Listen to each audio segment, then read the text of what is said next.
The Wii Mini. The Wii Mini had an interesting introduction. It wasn't like the regular Wii where it would have online and it would have GameCube support.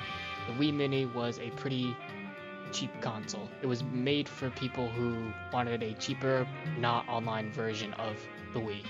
And that's what the Wii Mini was. The Wii Mini had a lot of interesting things. One of the most interesting is the color scheme and how the disk drive worked. The disk drive was a pop-up disk drive, sort of like how the GameCube was. And it did come bundled in with Mario Kart Wii, and that's basically it. It did cost a little more cheaper at $199, so almost $200.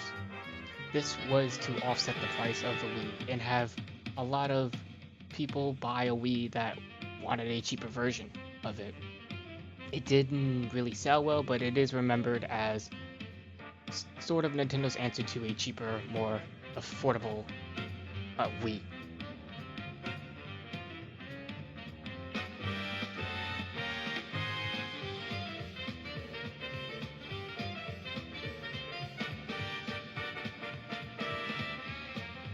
Nintendo's press conference in 2009 was a pretty memorable one.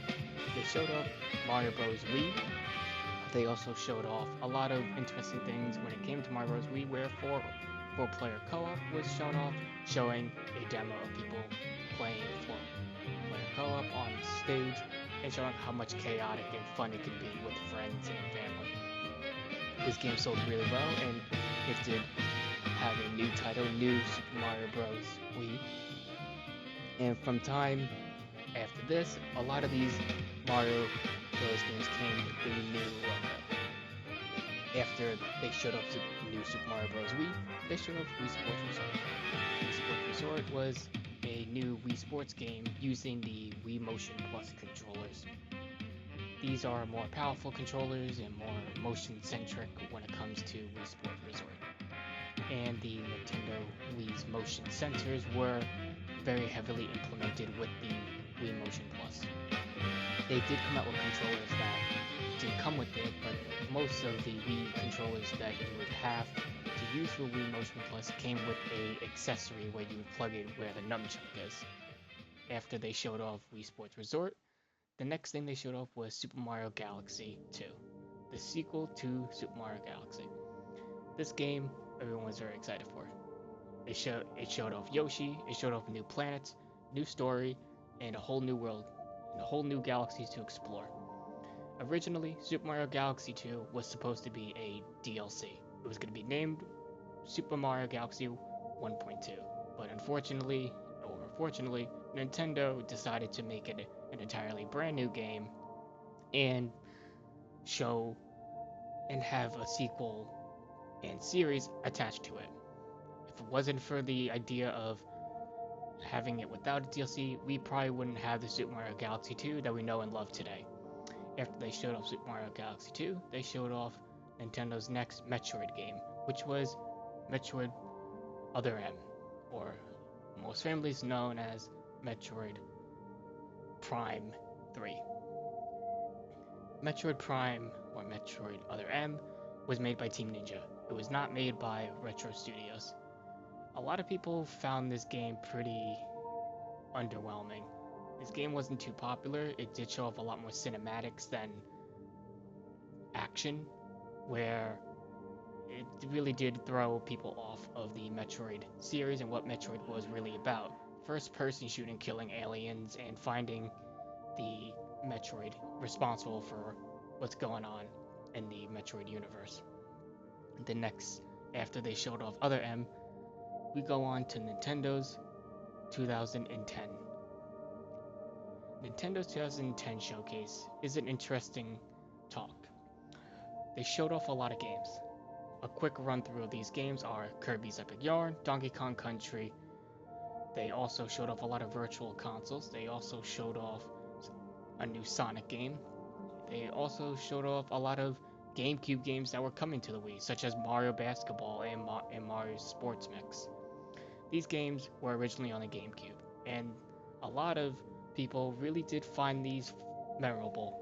Some of these virtual console games actually got a physical release, and did use the Wii Motion Plus controllers that were mentioned earlier in the video.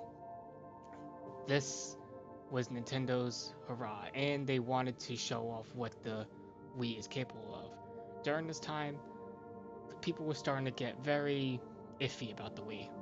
While the Wii was still popular, the motion controls and the technology was being implemented in a lot of other areas, such as the newer consoles, the PlayStation 3 and the Xbox 360, respectively.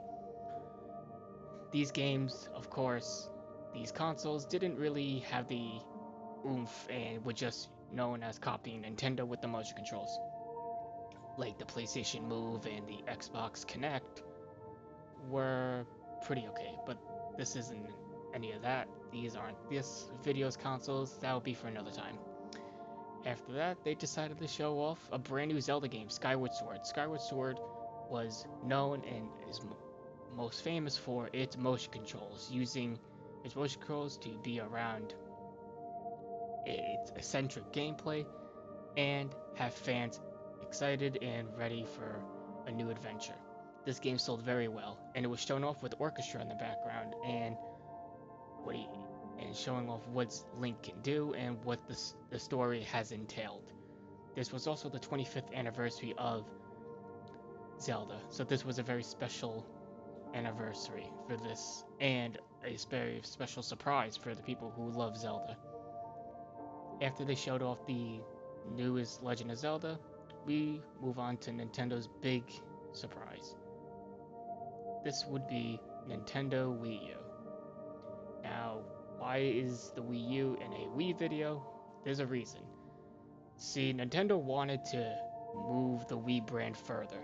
They wanted to have a second chance at the Wii. So they decided to name their next generation console the Wii U. This obviously failed because people thought that the Wii U was a accessory, and it became Nintendo's worst console, no, as of the recording this video, as sold, right behind the Virtual Boy. People really did find the Wii U not likable. It had a very eccentric gamepad, and a lot of good games were on the Wii U, but most of those games now, luckily, are on the Nintendo Switch 1 and 2 respectively.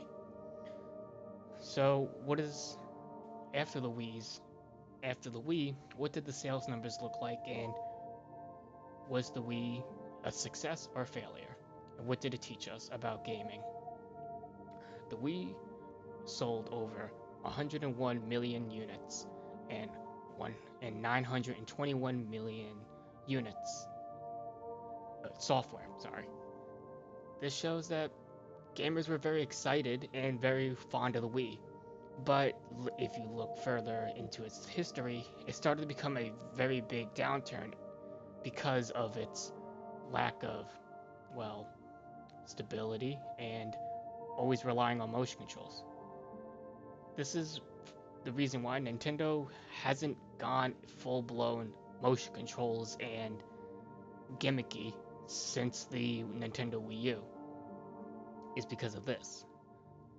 But I hope all you enjoy this video, and stay tuned for the next one, and thank you for watching, and enjoy the rest of your day.